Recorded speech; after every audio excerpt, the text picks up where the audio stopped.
In this video, I just want to show you a little bit of what I do to keep my wrists safe from repetitive stress injuries while I knit.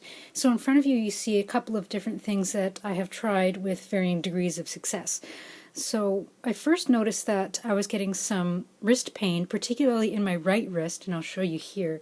It ended up being, well, the doctor told me, that little bump there, that it was a ganglion cyst, which is apparently something that you don't terribly have to worry about, I guess, but he didn't really give me any useful suggestions for dealing with it and knitting through having it. So I had to come up with this myself. I am not a doctor. It is just what I have found works for me.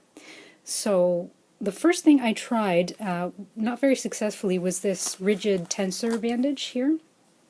You can see it is much used, and it has this rigid part that can slide out. See that plastic bit in there? And if I put it on, you'll see I can't really bend my wrist very much, so trying to knit with this was not successful. It's quite frustrating. It might work for some people, depending on how you hold your needles, how you knit, but didn't work for me to knit with it on, and that's when I have the issues. If I knit a lot, I need wrist support.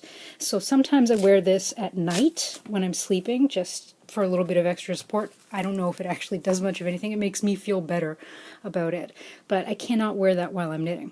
So the next thing I tried was one of these great little guys, and I picked this up from, I think it was the American Orthopedic Association. They have a bunch of different types of wrist support. This is just like a stretchy, tight material that slips over your hand, like so. There we go. And of course, this is the part I'm concerned about, so when I look for something for wrist support, I want something tight right around here. And this works, or worked well for me for quite a while, but I have found that lately I need a little bit something tighter, something a little bit stronger. So this is, again, the American Orthopedic Association. I believe if you Google them and try to look for wrist supports, it'll come up under there. Usually you buy them in pairs with these ones. It's just a simple stretchy fabric, tight, gives your wrist a bit of support, and you can actually knit with it on because it's flexible. So the one that I use all the time, you'll see this is much loved. This is also from the American Orthopedic Association.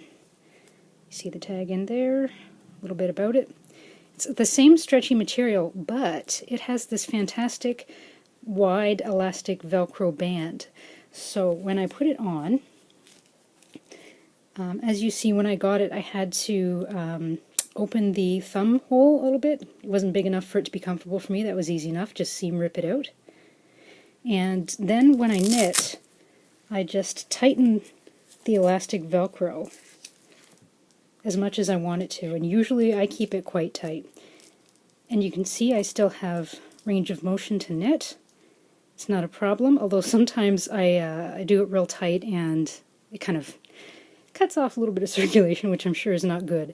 But it does give you the option of loosening or tightening very easily. These, I think, from the American Orthopedic Association, they only sell them individually, so you'd only get one. Personally, I only use one for my right wrist. For comparison, you see my left wrist doesn't have the same cyst there. So that's just what I use when I knit. This one is my current favorite, but as I've said, I have tried one without the elastic around the wrist, and I have also tried the tensor bandage with the rigid support. I use that for sleeping. Some people, it might work for you to knit as well. So I hope you guys knit in safety and keep your joints healthy so that you can knit for many years to come. Thanks.